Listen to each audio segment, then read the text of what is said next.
দর্শক আপনাদের সবাইকে স্বাগত জানাচ্ছি আজকে নিউজরুম সংলাপে। আপনারা জানেন এই অনুষ্ঠানের দিনের উল্লেখযোগ্য ঘটনার আমরা বিশ্লেষণ করে থাকি, এই জন্য অতিথিরা থাকেন। আজকে আমাদের সঙ্গে দুইজন অতিথি আছেন। আলোচনা শুরু করার আগে আপনাদের সঙ্গে পরিচয় করিয়ে দিচ্ছি। আমার ঠিক পাশে রয়েছেন বাংলাদেশ ফেডারেল সাংবাদিক ইউনিয়নের সাবেক সভাপতি রুহুল আমিন গাজী, এবং তার ঠিক পরেই অর্থাৎ আমার সর্বডানে রয়েছেন ঢাকা বিশ্ববিদ্যালয়ের সামাজিক বিজ্ঞান অনুষদের ভারপ্রাপ্ত ডিন অধ্যাপক ডক্টর শফিউল আলম ভূঁইয়া। আপনাদের দুজনকে স্বাগত জানাচ্ছি আজকে আলোচনায়। দর্শক, আলোচনা শুরু করব, তবে তার আগে নিউজ 24-এর সর্বশেষ শিরোনাম দেখব।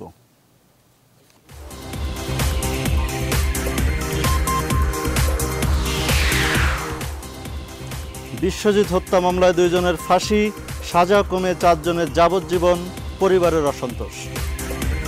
ইসলাম শাকিল ও রাজন তালুকদারের মৃত্যুদণ্ড বহাল রেখেছেন এবং মাহফুজুর রহমান নাহি, ইমদাদ হক ইমদাদ, জিএম রাশিদুল শাওন, মীর মোহাম্মদ নুর আলম লিমনের মৃত্যুদণ্ড থেকে সাজা কমিয়ে যাবজ্জীবন দিয়েছেন। রায় শোনার পর আমি খুব দুঃখ পাইছি এবং আমি বিচার পাই নাই। 17 আগস্টের পর হজ ভিসা দেবে না সৌদি আরব, চূড়ান্ত সমন্বয়হীনতায় অসহায় যাত্রীরা। রাজধানীর জলাবদ্ধতা নিরসন ও বুড়িগঙ্গা রক্ষায় সমন্বিত পদক্ষেপের নির্দেশনা প্রধানমন্ত্রী। 16 আগস্ট গণমাধ্যমের সাথে ইসির সংলাপ, ঈদের আগে ও পরে রাজনৈতিক দলগুলোর সঙ্গে আলোচনা। এবং দোকলাম থেকে ভারতীয় সেনা হটাতে যুদ্ধের প্রস্তুতি চীনের, নিজেদের সুরক্ষায় সতর্ক দিল্লি।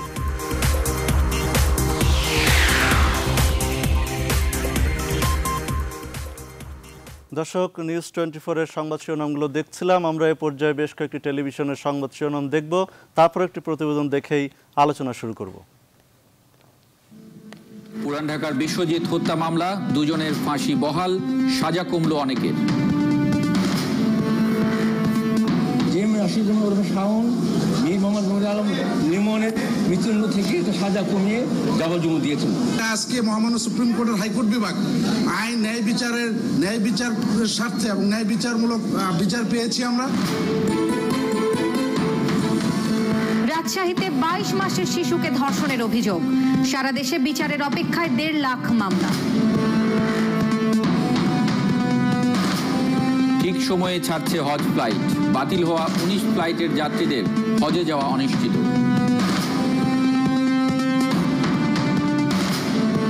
রাজধানীর কলেজ গেট থেকে টেকনিক্যাল আর মালিবাগ বাড্ডা রাস্তার বেহাল অবস্থা, বাড়ছে যানজট আর দুর্ঘটনা।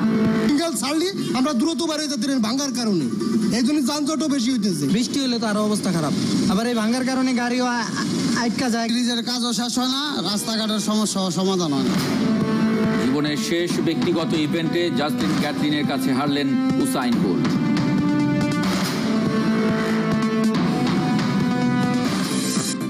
বিশ্বজিৎ হত্যা মামলায় শাকিল ও রাজনের ফাঁসি হাইকোর্টে বহাল, 4 জনের সাজা কমে যাবজ্জীবন, খালাস 4, বাবার অসন্তোষ।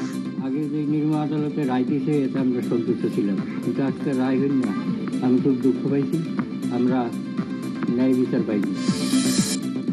ষোড়শ সংশোধনী বাতিল ক্ষমতাসীনদের জন্য বিব্রতকর বললেন মতিন খসরু।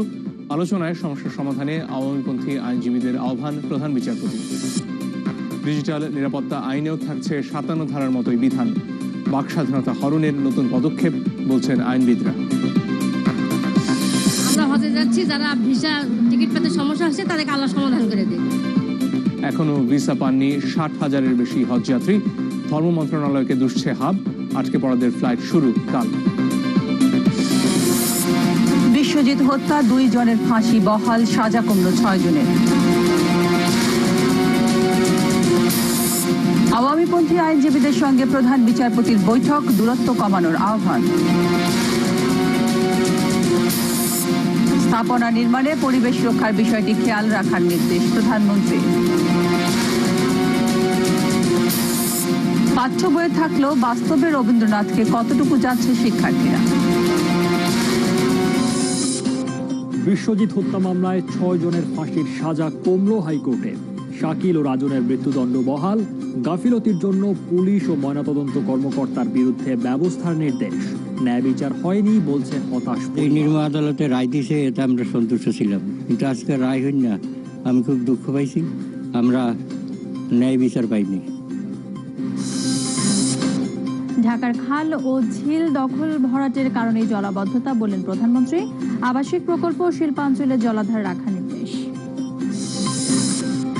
শাহজালালে সিঙ্গাপুর থেকে আসা এক যাত্রীর কাছ থেকে 25 কেজি স্বর্ণ উদ্ধার, পরিত্যক্ত অবস্থায় পাওয়া গেছে আরো 6টি বার।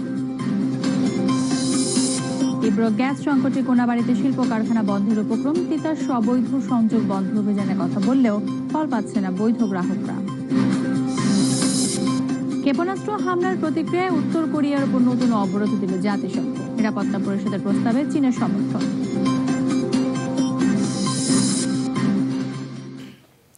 দর্শক, নিউজ 24-এর প্রধান প্রধান শিরোনামগুলো দেখার পর আমরা বেশ কয়েকটি টেলিভিশনের সংবাদ শিরোনাম দেখলাম।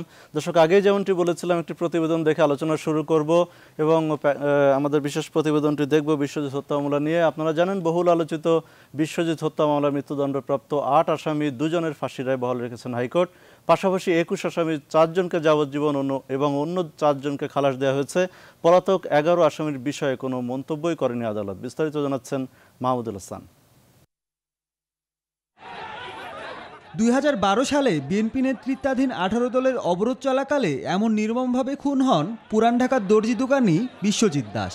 জগন্নাথ বিশ্ববিদ্যালয় শাখা ছাত্রলীগের কর্মীরা বাহাদুর শাহ পার্কের কাছে কুপিয়ে ও পিটিয়ে হত্যা করে তাকে। এ ঘটনায় দায়ের করা মামলায় 8 জনকে মৃত্যুদণ্ড ও 13 জনের যাবজ্জীবন কারাদণ্ড দেয় ঢাকার 4 নং দ্রুত বিচার ট্রাইব্যুনাল।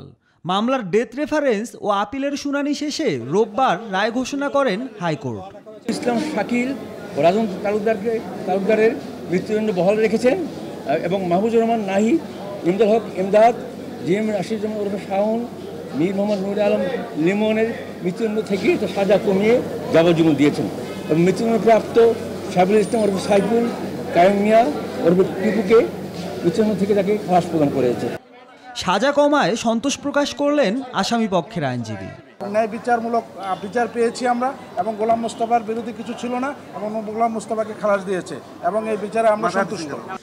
আসামিদের দণ্ড ছাড়াও ছাত্র রাজনীতিকে নিয়ন্ত্রণের মাঝে রাখা উচিত বলে রায়ের পর্যবেক্ষণে উল্লেখ করেছেন আদালত। শিক্ষাক্ষেত্রে রাজনীতি দেখা যায় ছাত্ররা জড়িয়ে পড়ছে, তার রাজনীতি করছে, এই ব্যাপারে যে মন্তব্য বলেছেন যেটা আমাদের এখানে কাম্য নয়, এই ব্যাপারে একটা পরিবর্তন আসা উচিত সেটা বলছেন। তবে রায়ের বিরুদ্ধে আপিল করার কথা জানালেন উভয় পক্ষই। মাহমুদুল হাসান, নিউজ 24, ঢাকা। এদিকে বিশ্বজিৎ দাস হত্যা মামলায় হাইকোর্টের দেয়া রায়ে হতাশ তার পরিবার। শরীয়তপুরের নড়িয়া উপজেলার মশুরা গ্রামে নিজ বাড়িতে নিম্ন আদালতের দেয়া রায় বহাল রাখার অনুরোধ জানিয়েছেন তারা। পান না, বিষাক্ত পান, দিনে দুপুরবেলা হত্যা করা হইল, আর আজকে কি বিষয় দিল সরকারে। আজকের রায় আমি দুঃখ পাইলাম খুব। আগে নিম্ন আদালতে যে রায় ছিল আমি সন্তুষ্ট ছিলাম। সারাদিন না খাইয়া বসে আছি টিভির ধারে রাজবেলি। রায় শোনার পর আমি খুব দুঃখ পাইছি এবং আমি বিচার পাই নাই। আদালতের শ্রদ্ধা করি, ভক্তি করি, কিন্তু আদালত যেই রায় দিল আজকে, এই রায়তে আমার বিশ্বাস হারিয়ে গেছে। আমি সরকারের কাছে আবেদন করি, দাবি জানাই নিম্ন আদালতের রায় যাতে কার্যকর হয় সেই ব্যবস্থা। দর্শক, এই বিষয়টি নিয়ে আমরা আলোচনা করব। আলোচনার শুরুতেই যাচ্ছে ডক্টর শফিউল আলম ভূঁইয়া আপনার কাছে। আপনি আমাদের প্রতিবেদনটি দেখলেন এবং একই সঙ্গে বিশ্বজিতের মা বাবার প্রতিক্রিয়া দেখলেন। আপনি জানেন যে নিম্ন আদালতে 8 জনের আসামিকে ফাঁসির আদেশ দেওয়া হয়েছিল, যেটি হাইকোর্ট সবশেষ 2 জনের ফাঁসির আদেশ বহাল রেখেছেন, আর অন্য 4 জনকে যাবজ্জীবন দিয়েছেন এবং আরও 4 জনকে খালাস দেওয়া হয়েছে। এই যে ন্যায় বিচার পাওয়া থেকে বঞ্চিত হচ্ছেন বলে তার পরিবার অর্থাৎ বিশ্বজিতের পরিবার অভিযোগ করেছেন এবং আমরা দেখলাম যে নিম্ন আদালতে 8 জনকে ফাঁসি দেওয়ার পরপরই হাইকোর্টে আবার এটা 2 জনের ফাঁসির আদেশ বহাল রাখলেন। তাতে এক ধরনের পরিবারটির সংখ্যায় রয়েছে এবং তারা এক ধরনের ক্ষোভ জানিয়েছেন, কষ্টের কথা জানিয়েছেন যে তারা ন্যায় বিচার প্রাপ্ত হচ্ছেন। বিশ্বজিৎ একটি আলোচিত ঘটনা এবং প্রকাশ্যে পুরান ঢাকায় যেভাবে বিশ্বজিৎকে কুপিয়ে হত্যা করা হলো, তার পরপরই আমরা দেখলাম যে দলের ভাবমূর্তি রক্ষার্থেই এটি এক ধরনের ন্যায় বিচার হবে, দৃষ্টান্তমূলক বিচারের যে আশ্বাস ক্ষমতাসীন দল দিয়েছেন তার একটি নিম্ন আদালতে তার একটি প্রতিচ্ছবি আমরা দেখেছিলাম। কিন্তু হাইকোর্টে যে রায়টি, যদিও হাইকোর্টের মহামান্য হাইকোর্ট যে রায়টি দিয়েছেন সেটি নিয়ে আমরা প্রশ্ন তুলতে পারি না, কিন্তু পরিবার থেকে তাদের যে ন্যায় বিচার না পাওয়ার যে কথাটি বলা হচ্ছে এবং তাদের পক্ষ থেকে বলা হচ্ছে যে নিম্ন আদালতের রায়টি যেন বহাল রাখা হয়, এই বিষয়টি নিয়ে যদি পরিবারের আমি পরিবারের মনোভাবটি সম্পূর্ণভাবে উপলব্ধি করতে পারছি যে পরিবার তাদের যে আপনজন বিশ্বজিৎকে হারিয়েছিলেন, বিশ্বজিৎকে যেভাবে হত্যা করা হয়েছিল তার বিচারে নিম্ন আদালত 8 জনকে ফাঁসি দিয়েছিল। এখন আমাদের আদালত ব্যবস্থাটাকে আমাদের বুঝতে হবে। প্রথমে হচ্ছে নিম্ন আদালতে সাক্ষ্য প্রমাণের ভিত্তিতে একটা রায় দেওয়া হয়েছে। এই রায়ের বিরুদ্ধে আসামি পক্ষ আপিল করেছিল। আপিলে হাইকোর্টে যেটা হয় যে হাইকোর্টে ধরেন ল পয়েন্টের ভিত্তিতে সাক্ষ্য প্রমাণের ভিত্তিতে হাইকোর্ট একটা জাজমেন্ট আজকে দিয়েছে।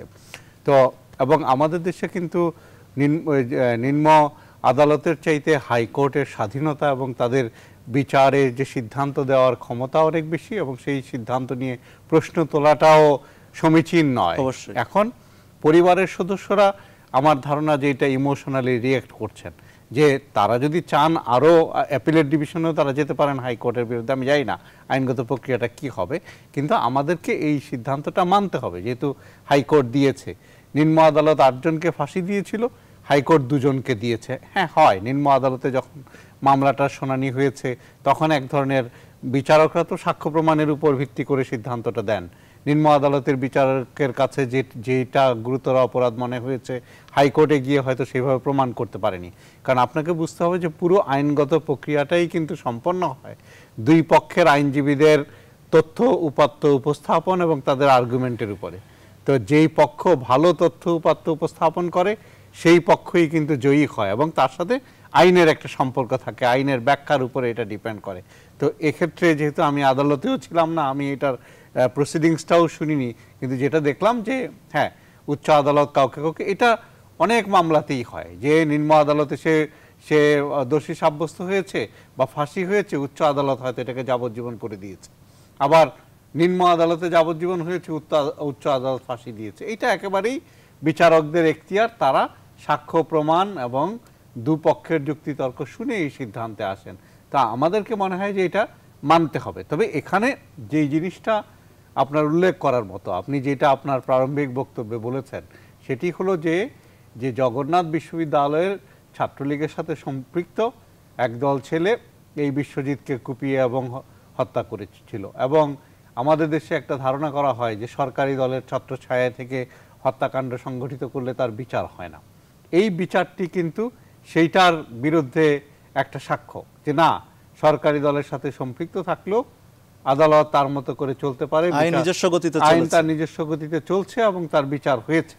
এবং আদালতের আজকে আরেকটা পর্যবেক্ষণ ছিল, যেটা আমি আপনার রিপোর্টে দেখতে পেলাম, যে ছাত্র রাজনীতি সম্পর্কেও তারা কিছু বক্তব্য রেখেছে তাদের জাজমেন্টে। তো এখন আমি তাদের জাজমেন্টের এই ছাত্র রাজনীতির জায়গাটায় আমি যেটা উপলব্ধি করি, অনেকাংশেই তারা একটা সত্য ভাষণ দিয়েছেন। আজকে ছাত্র রাজনীতির সাথে অনেকেই সম্পৃক্ত, তাই বলে সবাই যে খারাপ তা কিন্তু না। আমি বিষয়টি নিয়ে একটু পরে আলোচনা করতে চাই, কারণ বিষয়টি নিয়ে আলোচনার অবকাশ রয়েছে, আদালতের পর্যবেক্ষণও রয়েছে। রুহুল আমিন গাজী, আপনি জানেন যে ক্ষমতাসীন দলের বিপক্ষে এ ধরনের অনেক অভিযোগ একটার পর একটা রয়েছে এবং বিশ্বজিৎ হত্যাকাণ্ডের বিষয়টি সব থেকে বেশি আলোচিত ছিল, সামাজিক যোগাযোগের মাধ্যমে সমালোচনার ঝড় হয়েছে। এর পরপরও কিন্তু আরও বেশ কয়েকটি ঘটনা কিন্তু আমরা গণমাধ্যমে দেখেছি। সরকারের ভাবমূর্তির সংকট নিয়ে অনেকেই কথা বলেছেন। তারপরও শফিউল আলম ভূঁইয়া যেমনটি বলছিলেন যে সরকারের ভাবমূর্তি ক্ষুণ্ণের যে বিষয়টি, যে ক্ষমতাসীন দল থেকে অপরাধ করে যে পার পাওয়া যায় না, সর্বশেষ কিন্তু তুফান সরকারের বিষয়টি আমরা দেখেছি। তাকে নিয়ে রিমান্ডে নিয়ে জিজ্ঞাসাবাদ করা হচ্ছে, তার অবৈধ সম্পদ অনুসন্ধান করা হচ্ছে, তাকে দল থেকে বহিষ্কার করা হয়েছে। এই যে ক্ষমতাসীন দলে থেকে অপরাধ করে পার না পাওয়ার যে দৃষ্টান্ত আমরা দেখতে পাচ্ছি, এটিকে আপনি কিভাবে মূল্যায়ন করবেন?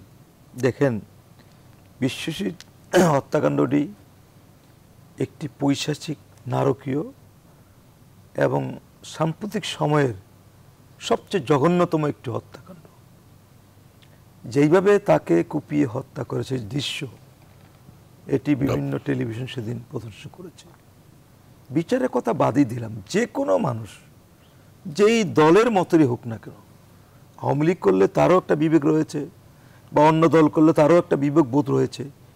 এইভাবে একটি লোককে বিচার যাচাই না করে আপনি কুপিয়ে জঘন্যভাবে, এবং সেখানে সে হিন্দু হিন্দু বলে চিৎকারও করেছে। যেহেতু 20 দলীয় জোটের শেষ প্রোগ্রামটি ছিল, ওরা মনে করেছিল ছাত্র শিবিরের কেউ বলেছিল জঘন্যভাবে। সেদিন কিন্তু আপনার মনে আছে নিশ্চয়ই, একজন সাংবাদিক হিসেবে তৎকালীন স্বরাষ্ট্রমন্ত্রী মহিউদ্দিন খান আলমগীর সাহেব বলেছিলেন যেটি শিবির করেছে। উনি কিন্তু সরাসরি অভিযোগ করেছেন প্রথম দিনই। তো পরে যখন মিডিয়া এবং সব মিলে দেখা গেল যে বিষয়টি ছাত্রলীগই ঘটিয়েছে, তখন তিনি পিছ টান দিলেন এবং শেষ পর্যন্ত আপনার 22 জন না 21 জনকে আসামি করা হলো। এবং সেখানে একটা দলবদ্ধ ছিল, ডেফিনেটলি 22-21 জনই ছিল সেখানে, বা বেশিও থাকতে পারে যারা সম্পৃক্ত। এবং এইটা বিশেষ ট্রাইব্যুনালে মামলাটি প্রধানমন্ত্রী বেশি ইনিশিয়েটিভ নিয়েছে এবং বিশেষ ট্রাইব্যুনালে হস্তান্তর হয়েছে, যেহেতু এটা নিয়ে কিন্তু মাইনরিটি কমিউনিটি হিন্দুদের পক্ষ থেকেও কিন্তু বেশ জোরালো প্রতিবাদ ছিল সেই সময়। প্রেস ক্লাবের সামনে অনেকগুলি সমাবেশ হয়েছে। শুধু তারা না, এবং মানবাধিকার প্রতিষ্ঠান থেকে শুরু করে বিভিন্ন সংগঠনই সেদিন সারা দেশে এটির প্রতিবাদ হয়েছিল। তারপরে এরকম একটি বিচার যখন 8 জনকে ফাঁসি দিয়ে বাকিদেরকে যাবজ্জীবন দিয়ে একটি শাস্তি দিলেন নিম্ন আদালত। এখন হাইকোর্টে আপনার আমরা বিচারের কথা না বললেও এটুক তো বলতেই পারি, উনি অনেকগুলি পয়েন্ট লিখেছেন। উনি বলছেন যে পুলিশ যে তদন্ত রিপোর্ট দিয়েছে সেটি ত্রুটি ছিল। তারপর উনি প্রসিকিউশনের সম্পর্কে কোনো বক্তব্য দিয়েছেন, কোর্টে কিন্তু এগুলি দিয়েছেন। বিচারপতিদের কিন্তু কতগুলি ইনহেরেন্ট ক্ষমতা থাকে, পাওয়ার থাকে। যত ত্রুটি বিচ্যুতি থাকুক, সেদিন যে এই ঘটনাটি ঘটেছে এবং মাত্র দুজন যে এটি সংগঠিত করে নাই, আমার মনে হয় বিচারপতি নিশ্চয়ই এটি উপলব্ধি করবেন। আমাদের পুলিশের মধ্যে ত্রুটি থাকতে পারে, আমি অবিশ্বাস করি না যে প্রসিকিউশনে ত্রুটি হয়ে যায়। বা আমরা তো দেখেছি যে ট্রাইব্যুনালে যুদ্ধাপরাধের ট্রাইব্যুনালে কাদের মোল্লাকে যাবজ্জীবন দিছে, কিন্তু আপিলের ডিভিশন কিন্তু তাকে আবার ফাঁসি দিয়ে দিচ্ছে, তাই না? তো এটা তো হতে পারে। তো সে কারণে এই ধরনের একটি চাঞ্চল্যকর ঘটনা যদি আসামিরা যদি কোনো আইনের ফাঁকফোকর দিয়ে যদি বেরিয়ে যায়, তাহলে কিন্তু মানুষ ন্যায় বিচার থেকে শঙ্কিত হয়ে পড়ে। তাহলে কি হয়? অপরাধীরা উদ্বুদ্ধ হয়। আপনি যেটা কথা বলছেন যে সরকার এই লোকগুলিকে গ্রেপ্তার করে, বা সবাইকে গ্রেপ্তার করতে পারে না, অনেকে দেশ ছেড়ে চলে গেছে ন্যাচারালি, এবং যেটা করেছে 11 জন আসামি পলাতক রয়েছে। রাইট, গভর্নমেন্ট দ্রুত বিচার ট্রাইব্যুনাল নিয়ে মামলাটি তৈরি শেষ করতে চেয়েছে। আজকের জাজমেন্টে কিন্তু এই প্রশ্নটা কিন্তু আবার উঠবে যে তাইলে কি তারা সরকারি দলের বলেই কি খালাস পেয়ে গেল? এর মধ্যে কি হয়েছে বিষয়টি? যদিও উচ্চ আদালতে এই ধরনের কোনো ব্যাপার নেই, আমি নিজে মনে করি না যে সরকার বা বিরোধী দল কেউ ওখানে কোনো প্রভাব খাটাতে পারে। কিন্তু আমার বিচারপতিদের কাছে আমার ব্যক্তিগত প্রশ্ন, ওনারা যেভাবে এটি নেন না করে নিতে পারেন। আমি প্রায় 44 বছর সাংবাদিকতার বয়স হয়েছে, 36 বছর সাংবাদিক নেতৃত্ব করছি। সুতরাং আমি এই কথা দিন দ্বিধা বলতে পারি, বহু বিচার আদালত দেখেছি। এইটা কিন্তু বিচারপতিদের যতই ত্রুটি থাকো, এই জিনিসটা কিন্তু ধারণার মধ্যে নেওয়া উচিত ছিল যে একটি লোককে 2 জন লোক হত্যা করতে পারে না। এবং এই ভিডিও ফুটেজ যদি ওনারা নিশ্চয়ই দেখছেন কিনা আমি জানি না, এবং এগুলি যদি দেখে থাকেন, এরকম একটি পৈশাচিক হত্যাকাণ্ড 2 জন লোক সংগঠিত করতে পারে না। তাইলে এর মধ্যে যে সংশ্লিষ্ট নিম্ন আদালত যে 8 জনকে দিল, আর আপনি সেখানে 6 জনকে, 2 জন তো খালাসই দিয়ে দিলেন, বাকি 4 জনকে যাবজ্জীবন দিলেন। খালাস পেতে পারে, কেউ যদি অপরাধী না হয়ে থাকে সেই মামলায়, সে খালাস পায়, আমাদের কোনো আপত্তি নেই। কিন্তু 2 জন ব্যক্তির দ্বারা এই ঘটনাটি সংঘটিত হয়নি। সেখানে বোঝাই গেছে কেউ আপনার দিয়ে কোপাচ্ছে, কেউ লাঠি দিয়ে পিটাচ্ছে, কেউ আপনার ধরে রাখতেছে। ওই টেলিভিশনের ফুটেজে কিন্তু দেখা গেছে যে একটি সংঘবদ্ধ কিছু লোক এই কাজটি করেছে।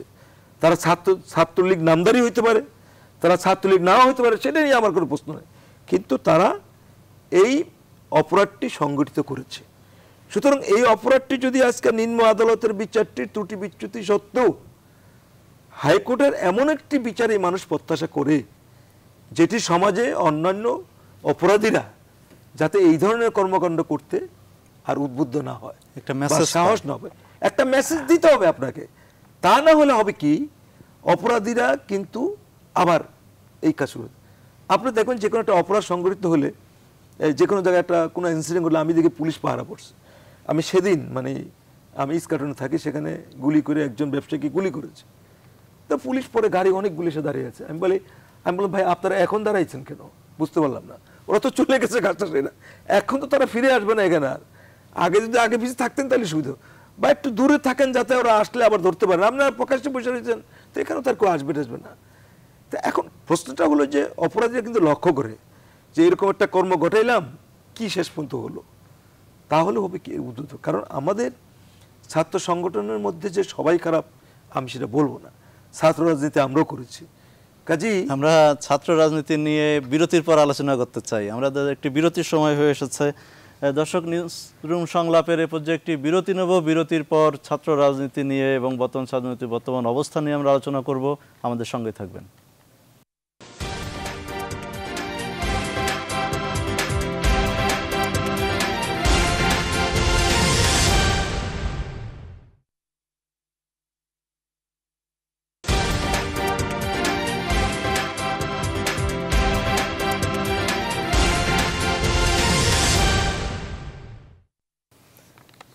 দর্শক, নিউজরুম সংলাপে আবারও আপনাদের সবাইকে স্বাগত জানাচ্ছি। আপনারা জানেন আজকে আমাদের সঙ্গে দুইজন অতিথি আছেন ঢাকা বিশ্ববিদ্যালয়ের সামাজিক বিজ্ঞান অনুষদের ভারপ্রাপ্ত ডিন অধ্যাপক ডক্টর শফিউল আলম ভূঁইয়া এবং বাংলাদেশ ফেডারেল সাংবাদিক ইউনিয়নের সাবেক সভাপতি রুহুল আমিন গাজী। আমরা বিরতির আগে যেমনটি বলছিলাম যে আপনি ছাত্র রাজনীতি নিয়ে শুরুতে একটু প্রশ্নের অবতারণা করেছিলেন যে ছাত্র রাজনীতি নিয়ে হাইকোর্ট একটি অবজারভেশন দিয়েছে, আমরাও বাস্তবে অনেক ঘটনা দেখে থাকি। সব মিলিয়ে আপনার কি মনে হয়, আপনি বিশ্ববিদ্যালয়ে শিক্ষকতা করছেন, বিশ্ববিদ্যালয়ের ছাত্র রাজনীতি নিয়ে এক ধরনের প্রশ্ন তৈরি হয়েছে। আগে যেখানে ঐতিহ্যবাহী সংগঠন হিসেবে ছাত্রলীগ, ছাত্রদল বা অন্যান্য দলগুলোর কিন্তু এক ধরনের ভালো ইমেজ ছিল, তারা ভাষা আন্দোলন থেকে শুরু করে ৭১-এ তার পরবর্তী সময়ে কিন্তু জাতির গুরুত্বপূর্ণ ক্রান্তি লগ্নে কিন্তু অবদান রেখেছে। সেইখান থেকে ছাত্র রাজনীতি কিন্তু আজকে একটু বিতর্কিত জায়গায় দাঁড়িয়েছে। সেখানে টেন্ডারবাজি, খুন, হত্যা, রাহাজানি, ধর্ষণের মতো ঘটনার সঙ্গে তারা জড়িত। আমরা বিশ্বজিৎ হত্যাকাণ্ডও দেখেছি, তাদের একটি সম্পৃক্ততার বিষয়টি অনেকাংশে প্রমাণিত। এই অবস্থাতে ছাত্র রাজনীতির যে হাইকোর্টের যে পর্যবেক্ষণ, এটি নিয়ে আপনার কোনো বক্তব্য রয়েছে কিনা? না, হাইকোর্টের পর্যবেক্ষণের সাথে অনেকাংশেই আমি একমত। ধরেন এখন আপনি যেটা বলছিলেন যে আমাদের দেশে ছাত্র রাজনীতির একটা গৌরবোজ্জ্বল ভূমিকা আছে, আমাদের সকল মুক্তি সংগ্রামে ছাত্র সমাজ অংশগ্রহণ করেছে, ইভেন ৯০-এর স্বৈরাচার বিরোধী আন্দোলনেও কিন্তু ছাত্ররা উজ্জ্বল ভূমিকা রেখেছে। কিন্তু এখন এই যে গণতান্ত্রিক সময়ে এসে ছাত্র রাজনীতির যে রূপান্তরটা দরকার ছিল, সেই রূপান্তরটা হয়নি। আমাদের ছাত্র রাজনীতির মুডটা এখনো বিরোধিতার মধ্যেই রয়ে গেছে। কারণ আপনার যখন রাষ্ট্রে গণতন্ত্র আসে, বা এই যে ধরেন একসময় ছিল আপনার পাকিস্তান বিরোধী আন্দোলন, সেখানে সবাই ঝাঁপিয়ে পড়েছে, স্বৈরাচার বিরোধী আন্দোলনে সবাই ঝাঁপিয়ে পড়েছে। এখন আপনারা কি আমাদের ছাত্র সংগঠনগুলো কি সবসময় এই বিরোধী আন্দোলনেই সম্পৃক্ত থাকবে, নাকি না দেশ গঠনে ভূমিকা পালন করবে? এখন দেশ গঠনে যদি ভূমিকা পালন করতে হয়, তাইলে ছাত্র রাজনীতির যে ট্রেন্ড, যে প্রবণতা, এটার আমূল পরিবর্তন করতে হবে। আমূল পরিবর্তনটা কোন জায়গায় করতে হবে? আজকে আপনি যদি ছাত্র সংগঠনগুলোর দিকে তাকালে আপনি কি দেখবেন যে ছাত্রদের যে পড়াশোনার যে জায়গাটা, সেই জায়গাটায় অনেক ঘাটতি। দেখেন বিশ্ববিদ্যালয়গুলোতে ছাত্র সংগঠনের নেতাকর্মীরা দিনের একটা বড় সময় মিছিল মিটিংয়ে ব্যয় করে, অথবা নেতাদের পিছনে ব্যয় করে, ছোট নেতা বড় নেতার পিছনে, কর্মী নেতার পিছনে ব্যয় করে। এবং সে কি হয়, আপনার যখন বিশ্ববিদ্যালয় থেকে তার ছাত্রত্ব শেষ হয়ে যায়, তার সামনে কোনো লক্ষ্য থাকে না। যেমন ধরেন একটা ছেলে রাজনীতি করবে তার ব্যক্তিগত সচেতনতা, রাষ্ট্রের প্রতি, সমাজের প্রতি তার দায়বদ্ধতা থেকে, কিন্তু রাজনীতি তো তার একমাত্র কাজ হতে পারে না।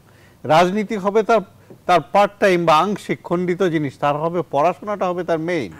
তো সে পড়াশোনা শেষ করে তার পাশাপাশি সচেতনতার দিক থেকে সে রাজনীতির সাথে সম্পৃক্ত থাকবে। কিন্তু এখন কেউ যদি আপনার 24 আওয়ার্সই পলিটিক্স করতে থাকে, এবং আর এটা কি সেই পলিটিক্সের নাম করে ধরেন কেউ আছে, সবাইকে আমি খারাপ বলছি না, হয়তো দেখা যাবে যে সবার কথা বলছি, যেমন ঢাকা বিশ্ববিদ্যালয়ে যারা ভর্তি হয় সবাই মেধাবী ছাত্র, কিন্তু এখানে আসার পরে সে যদি আর পড়াশোনা না করে, তার মেধার বিকাশ যদি সে আর না ঘটায়, তাহলে সে তো আর ভালো ছাত্র থাকবে না। তাহলে সে যখন পাশ করে বেরোবে, একটা সময় তো তার ছাত্র জীবন শেষ হবে, তখন সে কি করবে, তার সামনে ভবিষ্যৎটা কি?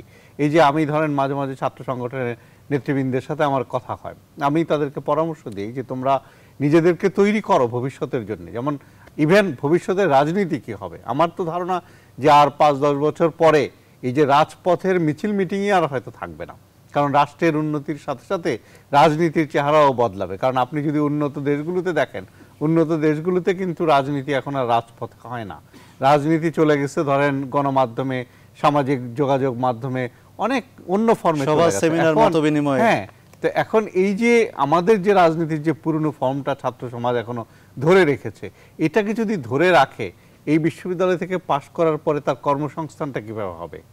সে তো ধরেন এই যে কম্পিটিটিভ পরীক্ষা, বিসিএস পরীক্ষা দিয়ে সে জব করতে পারবে না, কারণ সে তৈরি না।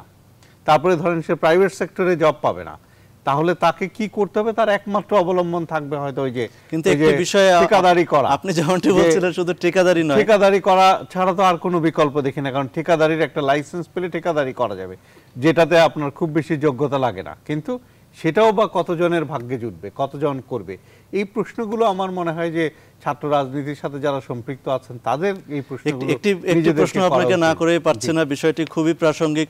আপনি যেমনটি ছাত্র রাজনীতির কথা বলছিলেন, ছাত্র রাজনীতি করে তারা কি কি গুণগত পরিবর্তন, দেশ গঠনে কি কি ভূমিকা রাখতে পারে, আমরা কিন্তু এটি দেখছি। এবং সাম্প্রতিক সময়ে কিন্তু বিভিন্ন গণমাধ্যমে অভিযোগ আসছে যে শিক্ষকরাও এমনভাবে জড়িত যে রাজনীতির কবলে ঢাকা বিশ্ববিদ্যালয়ের শিক্ষকরা একটি প্রধান শিরোনামের একটি বহুল প্রচারিত জাতীয় দৈনিকে আমরা দেখেছি। এবং আপনি যেটি বললেন যে ছাত্র রাজনীতি করেই রাজনৈতিক তদবিরে বা আশ্রয়ে প্রশ্রয়ে বা নৈকট্যে কিন্তু তারা শিক্ষক হচ্ছে, এমন দৃষ্টান্তও কিন্তু রয়েছে। এই বিষয়ে আপনার কোনো মতামত রয়েছে? ধরেন এটাকে ঢালাওভাবে বলা যাবে না। আমি ঢালাওভাবে অবশ্যই বলছি। ধরেন ঢাকা বিশ্ববিদ্যালয়ে শুধুমাত্র আপনি ছাত্র রাজনীতি করেছেন বলে আপনার চাকরি হবে না শিক্ষক হিসেবে।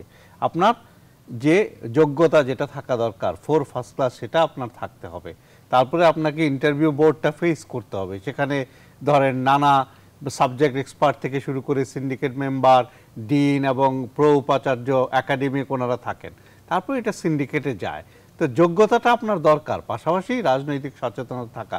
আর আপনি শিক্ষক রাজনীতি নিয়ে যেটা বলছিলেন, ধরেন আমিও শিক্ষক রাজনীতির সাথে সম্পৃক্ত, কিন্তু প্রশ্ন হচ্ছে যে আমি শিক্ষক রাজনীতি করতে গিয়ে আমার ক্লাসটা আমি ঠিক মতো নেই কিনা, অবশ্যই আমি পরীক্ষার খাতা দেখি কিনা যদি আমার খাতা দেখার দায়িত্ব থাকে, বা আমি ক্লাসরুমে রাজনীতি করি কিনা। তো এগুলো যদি আমি না করি, একজন সচেতন মানুষ হিসেবে তো রাজনীতি করবার অধিকার আমার আছে, এবং সারা পৃথিবীতেই বিশ্ববিদ্যালয়ের শিক্ষকরা রাজনীতি সচেতন, অনেকেই রাজনীতির সাথে সম্পৃক্ত থাকেন এবং তাদের মত প্রকাশ করেন। কারণ এই যে শিক্ষিত সচেতন মানুষ যদি রাজনীতি নিয়ে না ভাবে, রাজনৈতিক মতবাদ না দেয়, তাহলে তো রাজনীতিতেও আপনি গুণগত পরিবর্তন আনতে পারবেন। আপনি যেমনটি বলছেন খুবই গুরুত্বপূর্ণ বিষয় যে ছাত্ররা যেমন শুধু মিছিল মিটিং নিয়ে ব্যস্ত থাকবেন না, ক্লাসরুমে যাবেন, পড়াশোনা করবেন, তাদের সেই দক্ষতা অর্জন করেই দেশ গঠনের শিক্ষক হিসেবে হোক বা অন্য অন্য সেক্টরে হোক বা নেতৃত্বের ক্ষেত্রে হোক, যোগ্য নেতৃত্ব, যোগ্য শিক্ষক, সব ক্ষেত্রে এটা সুশিক্ষিত হওয়ার যে বিষয়টি। আপনি শিক্ষক রাজনীতির কথাও বললেন যে শিক্ষকদের অবশ্যই ক্লাস ফাঁকি দিয়ে বা অন্য জায়গায় গিয়ে রাজনীতি না করাটাই, আপনি সচেতন হিসেবে অবশ্যই রাজনীতি করার অধিকার সবার রয়েছে, অবশ্যই সবার রয়েছে, আমরাও তাই মনে করি। রুহুল আমিন গাজী, আপনার কি মনে হয়? ছাত্র রাজনীতি নিয়েই শুরুতে শুনতে চাই, ছাত্র লীগ, ছাত্র দলের যে ভাবমূর্তির সংকট, এবং আমরা দেখি যে একটু ক্ষমতাসীন দল যখনই সরকার গঠন করে তারপর পরই হল থেকে হোক, ক্যাম্পাস থেকে হোক, একটি পক্ষকে বের করে দেওয়া হয়, আরেকটি পক্ষ হলগুলো দখল নেয়, তারপর পরই আসলে ক্যাম্পাস দখলের মতো একটি বিষয় চলে আসে, এবং রাজনীতিতে ছাত্র লীগের বা ছাত্র দলের যে ভূমিকা সেটি বিতর্কিত হয়ে পড়ে। দেখেন, আমি একটু পিছনে যেতে চাই। ছাত্র রাজনীতিতে আমি নিজেও সম্পৃক্ত ছিলাম। আগে 60-এর দশকে বা তার আগে আমরা দেখতাম যে ক্লাসে যে ছেলেটি ফার্স্ট হয়, ক্লাস 1-এ বলেন, 2-তে বলেন, 5-এ বলেন, সেই ছেলেটি কিন্তু ক্যাপ্টেন বানানো হতো। আস্তে আস্তে ধীরে ধীরে এটা এখন চলে গেছে। এটা এখন আর ফার্স্ট বয় কিন্তু আর ক্যাপ্টেন হয় না, এখন বানিয়ে দেওয়া হয় বা বানানো হয় বা নিজেরা হয় না, এরকম একটা অবস্থা হয়েছে। আগে ছাত্র রাজনীতি দেখেন, আরেকটা দিক দেখেন আপনি, ইভেন বাংলা শহর ইমিডিয়েট পরপরও যে ছাত্রলীগের নেতা হতে হলে কি করতো, মানে আমি নিজে ঢাকা যেহেতু ছিলাম, যে আমরা কাউন্সিলর তৈরি করতাম, টিসিতে জড়ো হতাম, সেখানে কাউন্সিলের মধ্য দিয়ে কে প্রেসিডেন্ট, সেক্রেটারি, এই কমিটিটা হইতো। আজকে কি হচ্ছে? আজকে হচ্ছে যে সারাদিন বক্তৃতা দেওয়ার পরে সম্মেলনে যে নেত্রী যাকে করে দেন, নেত্রী এখন নেত্রীর যোগ্যতা বলে উনি কাউকে, মানে নেত্রী মানে 2 নেত্রীর কথা আমি বলছি, যোগ্যতা বলে কাউকে ঠিক করে দিলেন। ঠিক করে দেওয়ার পর দেখা গেল যে এদের ম্যাক্সিমামই বিবাহিত, শুধু না, সন্তানের পিতা। সন্তানের পিতা এখন নায়নাতকুরও আছে কিনা আল্লাহ জানে, সন্তানের পিতাতে কোনো সন্দেহ নাই। এখন যেই ছেলেটি সন্তানের পিতা, সে তো দেখা গেল যে হয় জোর করে কোনো সাবজেক্টে ভর্তি হয়ে আসে এই রাজনীতি করার জন্য, নেতা হওয়ার জন্য, অথবা কোনো না কোনোভাবে আমাকে ছাত্ররা ভুল বুঝতে পারে, কিন্তু বুঝো, কিন্তু সত্যটা তো সত্যই যে এই যে অবস্থাটা দাঁড়ালে, তাহলে ছাত্র রাজনীতিটা ছাত্রদের মধ্যেই এখন নাই, চলে গেছে যারা অছাত্র বা কোনোভাবে ছাত্রত্ব টিকিয়ে রেখেছে নেতৃত্ব করার জন্য তাদের কাছে। আগে কিন্তু এটা ছিল না, আগে ছিল যারা ছাত্র রেগুলার স্টুডেন্ট তাদের মধ্যে থেকে কিন্তু নেতা নির্বাচিত। যখন রেগুলার স্টুডেন্ট থেকে সরে যেত সে রাজনীতির মধ্যে চলে যেত, সে কিন্তু আর ছাত্র রাজনীতি থাকতো না। এটা আপনি দেখেন সবসময় কিন্তু হয়ে আসছে। আজকাল কিন্তু সেটা না, কোনো দলই না, এবং ছাত্রদল ছাত্রলীগ দুটো একই অবস্থা। না না গাজী ভাই, একটু ছাত্রলীগের বেলা একটু ভিন্ন আছে। না, কাউন্সিল করে নেতা নির্বাচন করেছে এবং রেগুলার ছাত্রদের মধ্যে ছাত্রলীগের নেতৃত্বটা নিয়ে আপনি বললেন, আপনি সময় বললেন ছাত্রলীগ ব্যতিক্রম যতই করে, সেদিনও দেখেছি আমি যে তাদেরকে কয়দিনের সময় দেওয়া হয়েছে, যারা বিয়ে করেছে তাদেরকে ছাড়তে হবে, কিছু কিছু বিবাহিত ছিল বিবাহিত। আমি সেই কথাই আসছি, আপনি কাউন্সিল করুক যেই করুক, এখন যদি আগেই ডিটারমিন করা হয় যে বিবাহিতরাও কাউন্সিল করে আসতে পারবে, তাহলে তো কোনো লাভ হলো না। এখন আপনি শুনেন, এগুলি হচ্ছে কি, এখন আর ছাত্র রাজনীতি আগে যেভাবে হয়তো সেভাবে নেতৃত্ব হচ্ছে না। আপনি যত কথাই বলেন কাউন্সিল করে হয়, এর প্রচ্ছন্ন বা পরোক্ষ কোনো না কোনোভাবে রাজনীতি দলের একটা দৃষ্টিভঙ্গি বা এখানে প্রতিফলিত হয়। এখন আগে এটা ছিল না, আগে রাজনীতি দলকে ডিক্টেট করতো ছাত্র সংগঠনগুলো। ছাত্র সংগঠন কিন্তু প্রথম আপনার 11 দফা দিয়ে আন্দোলন করে মাঠে, তারপর নেমে বঙ্গবন্ধুর হাতে কিন্তু পতাকা ধরে দেওয়া হয়েছে প্রথম, ইনিশিয়ালি কথা বলছি, এটা ছাত্ররা করেছে, সেই রাজনীতি ছিল, সেটা এখন নাই। তো কাজে আমি মনে করি ছাত্রদের মধ্যে ছাত্র রাজনীতি আসা উচিত, এক।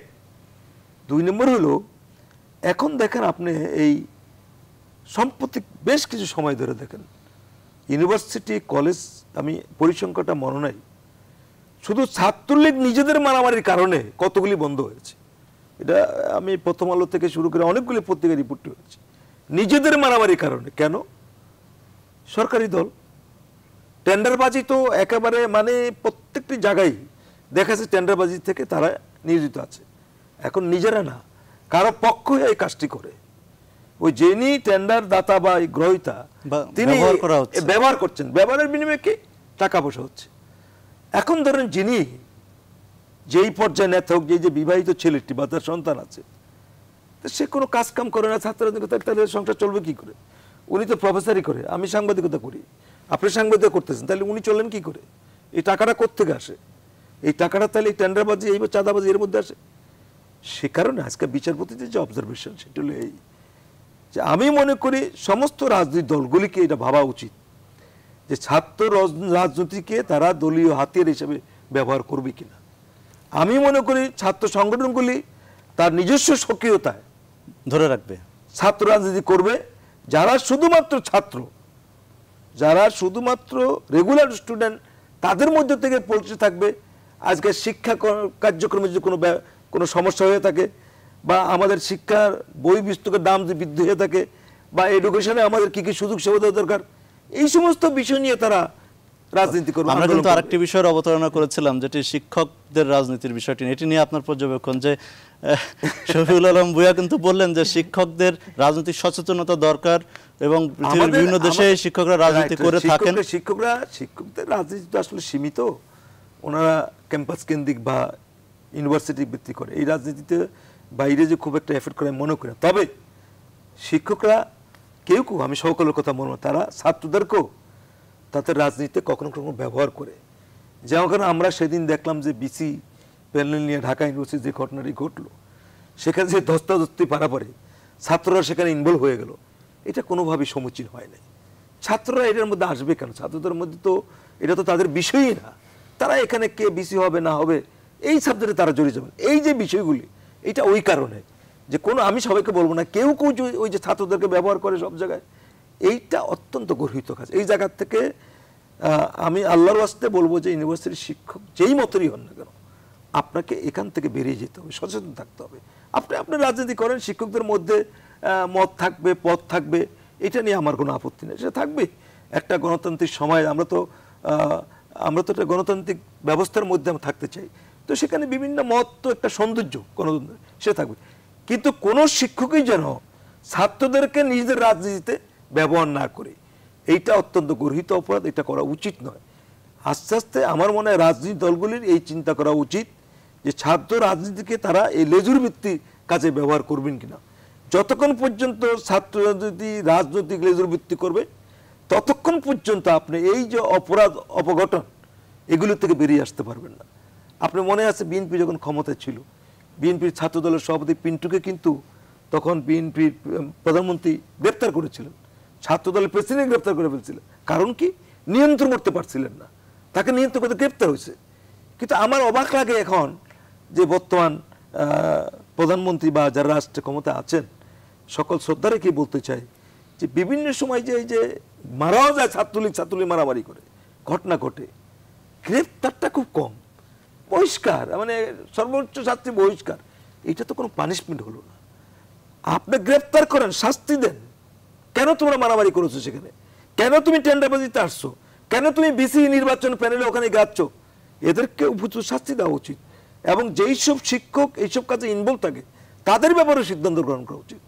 ছাত্র রাজনীতি নিয়ে আমাদের দেশের জনগণ শুধু না, আমি মনে করি প্রধান দুটি রাজনৈতিক দলকে বা অন্যান্য রাজনৈতিক দলকে নতুন করে ভাবতে হবে।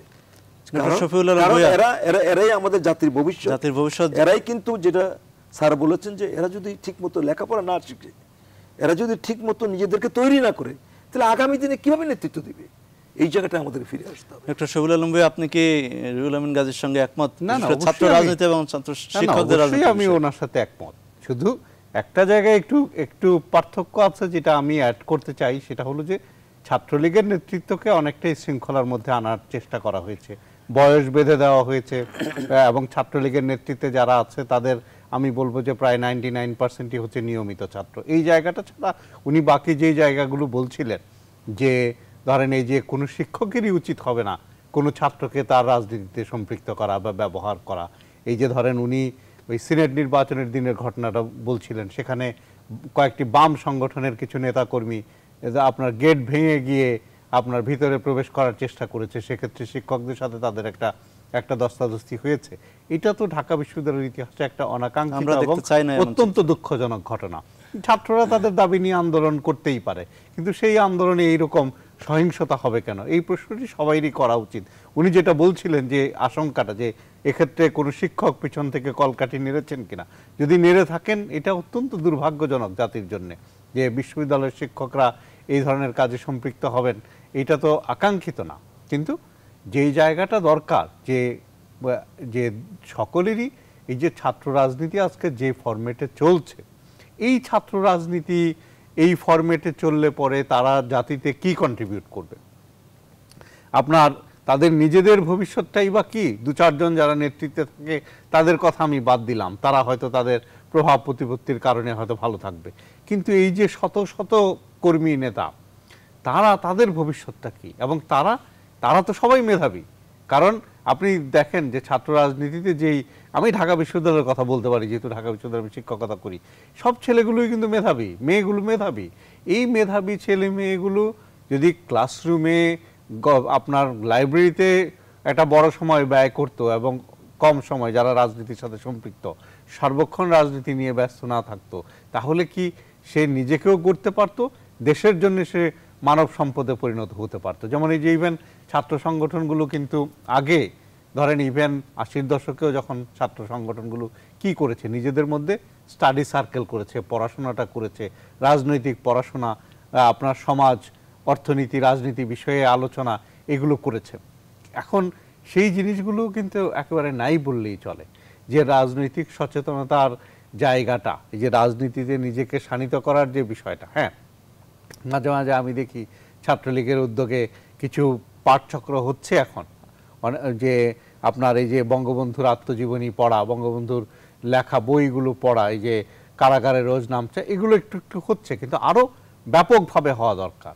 এবং পাশাপাশি আরও যে জিনিসটা দরকার, ধরেন ছাত্র সংগঠনগুলোর স্কিল প্রশিক্ষণ, যে ধরেন এই যে আইসিটিতে সম্পৃক্ত হওয়া, আমরা তো একটা এই যে ডিজিটাল বাংলাদেশের মাধ্যমে তথ্য নির্ভর সমাজের দিকে যেতে চাচ্ছি, সেক্ষেত্রে এই যে রাজনৈতিক নেতাকর্মী যারা আছে তারা আইসিটি জ্ঞান সমৃদ্ধ কিনা, তাদেরকে যদি প্রশিক্ষণ দেওয়া হয়, তারা এই যে ভবিষ্যতের যে নতুন রাজনীতি প্রচার যে কাজটা, সেটা তো নিউ মিডিয়া, সোশ্যাল মিডিয়াতে ট্রান্সফর্ম করবে। তারপরে ধরেন মানুষের যে ইনকাম, তারপরে মানুষের যে কর্ম, সেটাও অনেকটাই কম্পিউটারাইজ এবং আইসিটি বেসড হয়ে যাবে।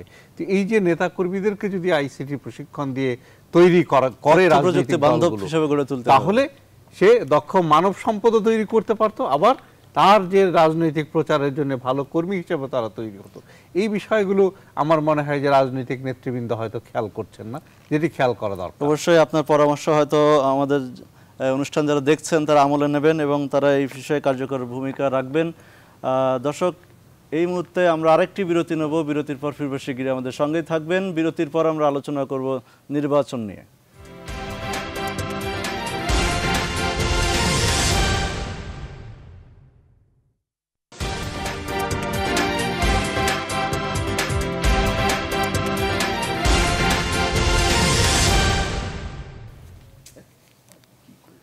দর্শক, আবারও আপনাদের সবাইকে স্বাগত জানাচ্ছি আজকে নিউজরুম সংলাপে। আপনারা জানেন আজকে আমাদের সঙ্গে দুইজন অতিথি আছেন ঢাকা বিশ্ববিদ্যালয়ের সামাজিক বিজ্ঞান অনুষদের ভারপ্রাপ্ত ডিন অধ্যাপক ডক্টর শফিউল আলম ভূঁইয়া এবং বাংলাদেশ ফেডারেল সাংবাদিক ইউনিয়নের সাবেক সভাপতি রুহুল আমিন গাজী। আমরা এ পর্যায়ে দর্শক, আমরা 3টি জাতীয় দৈনিক রয়েছে, শুরুতে এই শিরোনামগুলো জানিয়ে দেব। বাংলাদেশ প্রতিদিন প্রধান শিরোনাম করেছে প্রণবের মুখে জিয়া খালেদার কথা, মৃত্যুদণ্ড থেকে রেহাই পেল ছাত্রলীগের 6 আসামি, ভয়ঙ্কর সাইবার অপরাধীরা, একটি বিশেষ প্রতিবেদন, একটি তথ্য রয়েছে 4.5 বছরে মামলা বেড়েছে 262 গুণ। আর অন্যদিকে আরেকটি শিরোনাম রয়েছে ঢাকার খালগুলো পুনরুদ্ধার করতে হবে প্রধানমন্ত্রী। কালের কণ্ঠ প্রধান শিরোনাম করেছে মোবাইল ফোনের কল রেট বাড়ানোর প্রস্তাব পুনর্বিবেচনা করতে বলল টেলিযোগাযোগ বিভাগ। আইনজীবীদের সঙ্গে বৈঠকে প্রধান বিচারপতি দূরত্ব ঘোচাতে সহযোগিতা করুন। রায় পর্যবেক্ষণ, যেটি বিশ্বজিৎ হত্যাকাণ্ড নিয়ে হয়েছে, অস্ত্র মাদক হিংস্র করে তুলছে ছাত্রদের নিয়ন্ত্রণ করছে কিছু নেতা, এটি হাইকোর্টের পর্যবেক্ষণ, যেটি নিয়ে আমরা আগে আলোচনা করেছি। কালের কণ্ঠের প্রধান শিরোনাম যেটি বিশ্বজিৎ হত্যাকাণ্ড নিয়ে, ফাঁসির দণ্ড থেকে 6 ছাত্রলীগ নেতার রেহাই। অন্য একটি প্রতিবেদন রয়েছে দলের বিভেদ দ্বন্দ্ব দূর করতে মরিয়া Awami League BNP. Daily Sun প্রধান শিরোনাম করেছে 365 new vehicle hit streets every day, AL may give space to BNP for inclusive polls, Biswajit murder Asia force death of 2। এই ছিল বাংলাদেশ প্রতিদিন, কালের কণ্ঠ এবং ডেইলি সানের প্রধান শিরোনাম। দর্শক, আমরা এ পর্যায়ে আলোচনা শুরু করব। শুরুতে ডক্টর শফিউল আলম ভূঁইয়া, আপনি জানেন যে নির্বাচন ঘনিয়ে এসেছে, ইলেকশন কমিশন সুশীল সমাজের সঙ্গে বৈঠক করেছেন এবং 26, 16, 17 অগাস্ট গণমাধ্যম কর্মীদের সঙ্গে বসবেন। এরপরে ঈদের আগে এবং পরে রাজনৈতিক দলগুলোর সঙ্গে বৈঠক শুরু করবেন। লেভেল প্লেইং ফিল্ড নিয়ে, সহায়ক সরকার নিয়ে, না ভোট নিয়ে, ইভিএমের ব্যবহার নিয়ে এক ধরনের বিতর্ক চলছে, হয়তো নির্বাচনের পূর্ববর্তী পর্যন্ত চলতে থাকবে। সব মিলিয়ে আরেকটি বিষয় রয়েছে যে যোগ্য প্রার্থী নির্বাচন। অনেকেই বলছেন যে বর্তমানে যারা সংসদ সদস্য রয়েছেন তাদের থেকে তাদের পারফরমেন্সের ভিত্তিতে অনেকেই বাদ পড়বেন এবং নতুনদের একটি বড় ধরনের সমাগম হয়, সেক্ষেত্রে তরুণ নেতৃত্ব উঠে আসার একটি সম্ভাবনা রয়েছে এবং দুই দল থেকে বলা হচ্ছে তরুণদের গুরুত্ব দেওয়া হবে। আমরা যদি ক্ষমতাসীন দলের পক্ষে আমরা শুনতে পেরেছি যে 100 জনেরও বেশি তরুণকে মনোনয়ন দেওয়া হবে, অর্থাৎ রাজনীতিতে একটি গুণগত পরিবর্তনের আভাসও কিন্তু আমরা পাচ্ছি। সব মিলিয়ে আপনার পর্যবেক্ষণ? না, অবশ্যই ধরেন যে আমি নির্বাচন কমিশনকে ধন্যবাদ জানাই যে তারা একটা আলোচনার সূত্রপাত করেছেন যে সামনে নির্বাচন আসন্ন বলতে আরও 1 বছর বা তার চেয়ে বেশি সময় এখনো বাকি নির্বাচনের। তো নির্বাচন কমিশনের লক্ষ্যটা হচ্ছে যে সামনের যে নির্বাচনটা হবে সেই নির্বাচনটা সুষ্ঠু এবং নিরপেক্ষ করা, তো এবং যাতে সেই নির্বাচনে সকল রাজনৈতিক দলগুলো অংশগ্রহণ করে। তো সেক্ষেত্রে তারা আলোচনাটা শুরু করেছেন। তো আলোচনাটা যে শিরোনামে শুরু করেছেন যে সেই যে যাদেরকে ডাকা হয়েছে তাদেরকে বলা হচ্ছে সুশীল সমাজের প্রতিনিধি। এই সুশীল সমাজ, যে সিভিল সোসাইটির বাংলা করা হয়েছে সুশীল সমাজ, এই সংজ্ঞাটার ব্যাপারে আমার একটু দ্বিমত আছে, নাগরিক সমাজও বলছেন ভিন্ন মত আছে। এই কারণে যে আপনি যদি সুশীল সমাজ তো নানাভাবে সংজ্ঞায়িত করা হয়েছে, সবচেয়ে গ্রহণযোগ্য সংজ্ঞা সেটি হচ্ছে আন্তোনিও গ্রামসির, যেখানে বলা হয়েছে যে সুশীল সমাজ তারাই যারা যে প্রভাবশালী ক্ষমতাশালীদেরকে সমালোচনা করে এবং পুঁজির সমালোচনা করে।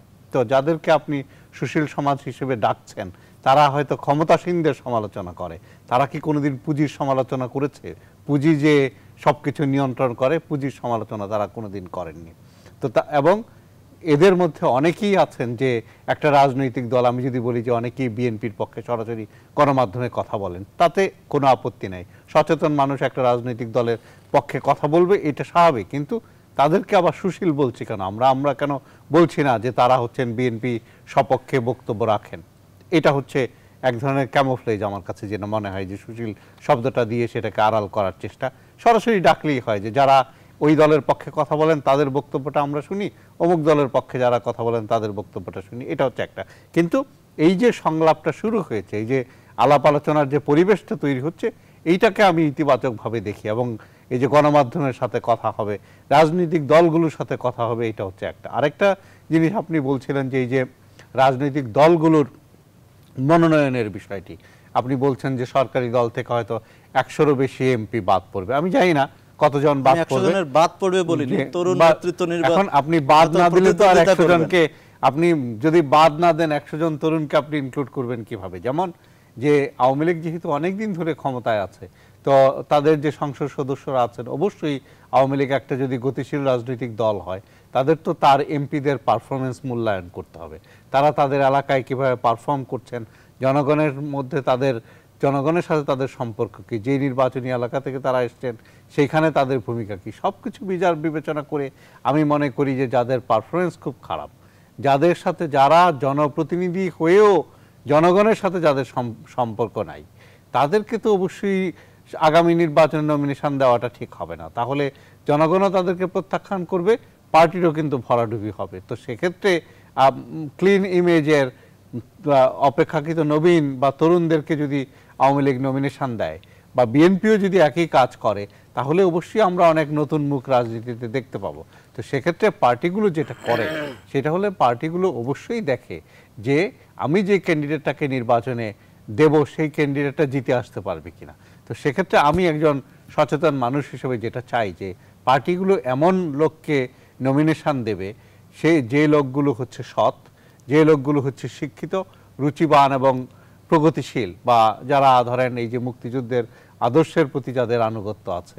এখন এই যে এইটা করতে গিয়ে আরেকটা জিনিসও কিন্তু পার্টিগুলোকে করতে হবে, সেইটা হলো এই যে বিভিন্ন এলাকায় তৃণমূলের মানুষের যে সেন্টিমেন্ট, যে মতামত, তাদের যে মতামত, তাদের কাছে যে গ্রহণযোগ্য, তার বিষয়টি সর্বাগ্রে বিবেচনা করা দরকার। এখন যদি আমরা পার্টিগুলো যদি তার সেন্ট্রাল কমিটির খেয়াল খুশি মতো বা বিভিন্ন নেতার খেয়াল খুশি মতো আপনার ক্যান্ডিডেট দিয়ে দেয়, তাতে যেটা হয় যে পার্টির মধ্যে অভ্যন্তরীণ কোন্দলটা বাড়ে এবং প্রার্থীর পরাজিত হওয়ার সম্ভাবনাটাও বৃদ্ধি পায়। সেক্ষেত্রে তৃণমূলের কাছে গ্রহণযোগ্য, শিক্ষিত এবং যাদের রেকর্ড, এই যে এবং জনসেবার রেকর্ড আছে কিনা সেটাও দেখা উচিত।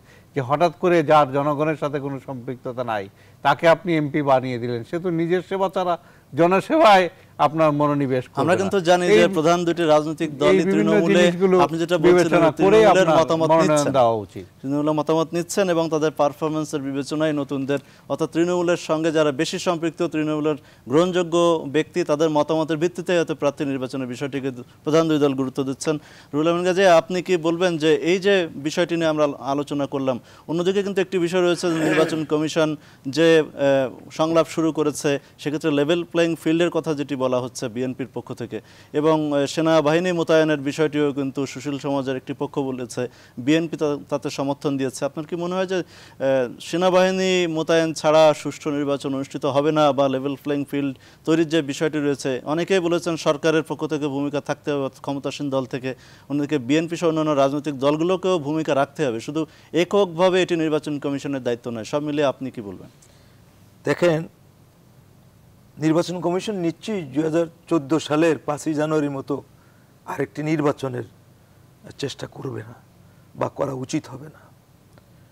সরকার, বর্তমান সরকার ক্ষমতায় আছে, একটি ইনক্লুসিভ নির্বাচন করার দায়িত্ব কিন্তু বর্তমান সরকারের সবচেয়ে বেশি। কারণ আমরা যত কথাই বলি না, এটা সরকারও জানে যে বর্তমান যে সংসদ রয়েছে বা সরকার হয়েছে, এই নির্বাচনটি যেভাবে অনুষ্ঠিত হয়েছে সারা দেশে, এটি এদেশের মানুষ, সাংবাদিক হিসেবে আপনি সকলে আমরা প্রত্যক্ষ করেছি। ঠিক সেই জায়গায় আমি না যাই, কিন্তু আমি মনে করি যে সেই ধরনের নির্বাচন করার কোনো প্রচেষ্টা যদি নির্বাচন কমিশন করে সেটি গ্রহণযোগ্য হবে না, এবং কোনোভাবেই কারো কাছে গ্রহণযোগ্য আগেও হয় না, এখনও হবে না, ভবিষ্যতে হবে না। আমার মনে হয় সেটা তারা করছে না। এখন তারা একটা আলোচনার সূত্রপাত করেছে এই নির্বাচন গঠন প্রক্রিয়া নিয়ে। অনেক প্রশ্ন কিন্তু শুরুতেই বিশেষ করে বিএনপির পক্ষ থেকে রাখা হয়েছে, এবং সেটা কিছু কিছু ক্ষেত্রে যৌক্তিক কারণও রয়েছে। আমি সেই আলোচনা যেতে চাই না এই মুহূর্তে।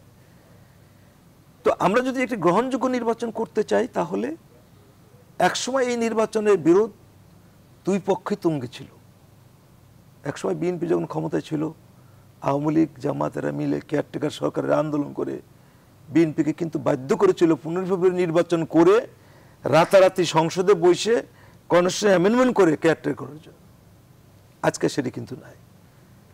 এখন গতবার বিএনপি নির্বাচনে গেল না কেন? গতবার নির্বাচনে এই জন্য গেল না যে তারা পরিষ্কার বলেছে যে আওয়ামী লীগ সরকারের অধীনে আমরা কোনো নির্বাচনে যাব না, সেই জন্যই কিন্তু নির্বাচন যায় না। যদিও আমি মনে করি তারা নির্বাচনে গেলে ভালো করত, এটা আমার ব্যক্তিগত মত। কিন্তু তারা যায়নি কেন? একটি শঙ্কা থেকে যে যারা ক্ষমতাসীন দল থাকে তাদের প্রভাব ছত্রছায়ায় নির্বাচন কমিশন আর যাই হোক কাজ করে একটি ফেয়ার ইলেকশন করা সম্ভব নয়, যেটি আগে আওয়ামী লীগ মনে করত। যখন বিএনপি ক্ষমতায় থেকে নির্বাচনটি করত, তখন কিন্তু আওয়ামী লীগ একই জিনিস মনে করত যে প্রভাব বলে, সে কারণেই এই প্রভাব বলয় থেকে বেরিয়ে গিয়ে অন্য একটি সরকারের অধীনে নির্বাচনের ব্যবস্থা হয়েছিল। একবার বিএনপি ক্ষমতায় আসছে, একবার আওয়ামী লীগ ক্ষমতায় আসছে। এখন সেই ব্যবস্থা নেই। এখন গতবার যে কারণে বিএনপি নির্বাচনে যায়নি, এখন এইবার নির্বাচনে যেতে হলে কি হবে? বিএনপি প্রস্তাব করছে একটি সহায়ক সরকার দরকার, যে সরকারটি এমন একটি সরকার হবে যিনি নির্বাচনে তার কোনো পার্টিসিপেশন থাকবে না, এবং যিনি শুধু নির্বাচন পরিচালনা করবে সুন্দর সুষ্ঠুভাবে, যাতে আস্থার সংকটটি দূর হয়। বিএনপি যত কথাই বলেন, বাংলাদেশে আওয়ামী লীগ এবং বিএনপি দুটি দলই তো প্রধান রাজনৈতিক দল। এটি আপনি মানেন না, এটি হল বাস্তবতা। এই বাস্তবতার বাইরে গিয়ে কোনো লাভ নাই। আপনি জাতীয় পার্টিকে কিছু ভাগ করে দিতে পারেন, সেটা অন্য জিনিস, কিন্তু দল হিসেবে এই দুটি হলো প্রধান। সময় কম, যদি আচ্ছা আমি যে জায়গায় আসতে, সেই জন্যই আমার মনে হয় সরকারের দায়িত্ব হবে নির্বাচন কমিশন এককভাবে একটি সুষ্ঠু নির্বাচন করতে পারবে। ব্যক্তিগতভাবে আমি বিশ্বাস, একজন সাংবাদিক হিসেবে এইটা বিশ্বাস করিও না, করতে চাইও না। এখানে নির্বাচনকালীন যারা সরকারের দায়িত্ব থাকবেন তাদের একটি প্রধান ভূমিকা, কারণ নির্বাচন কমিশনকে সহযোগিতা করা লাগবে। নির্বাচন কমিশনের, ইন্ডিয়ান নির্বাচন কমিশন যে মেকানিজম, আমাদের নির্বাচন মেকানিজম কিন্তু এক নয়। ইন্ডিয়ান নির্বাচন কমিশন কিন্তু আপনি জানেন যে মমতা বন্দ্যোপাধ্যায় যখন চিফ মিনিস্টার ছিল, তারা কিন্তু এক ধমকে সারেন্ডার করে ছেড়ে দিচ্ছে। সে কিন্তু চিফ মিনিস্টার থেকেও কিচ্ছু করতে পারে, সারেন্ডার করেছে। সেটার পাওয়ারটাই আলাদা। দেখেন নির্বাচন হয়ে যাওয়ার পরে নির্বাচন কমিশন 14 দিন পরে গণনা করে রেজাল্ট দেয়, কেউ কিন্তু প্রশ্ন তোলে না। সেই ধরনের নির্বাচন কমিশন যদি হয়, সেই ধরনের ব্যবস্থা হলো তো আমাদের কথাই থাকতো। ধন্যবাদ জানাতে সেই কারণে আমার কথাটা হলো একটা ইনক্লুসিভ নির্বাচন করার জন্য বর্তমান সরকারকে দায়িত্ব নিতে হবে, যাতে সকলে মিলে অংশগ্রহণমূলক নির্বাচন করতে পারি, যেই নির্বাচন প্রশ্নবোধক হবে। আমরা অবশ্যই সে আশাই করব সব দলের অংশগ্রহণে একটি অংশগ্রহণমূলক, জবাবদিহিমূলক, সুন্দর, সুষ্ঠু, অবাধ, গ্রহণযোগ্য নির্বাচন আমরা দেখতে পাবো। দর্শক, নিউজরুম সংলাপ আজকে পর্যন্তই। সবাই ভালো থাকবেন, সুন্দর থাকবেন এবং অবশ্যই নিরাপদে থাকবেন।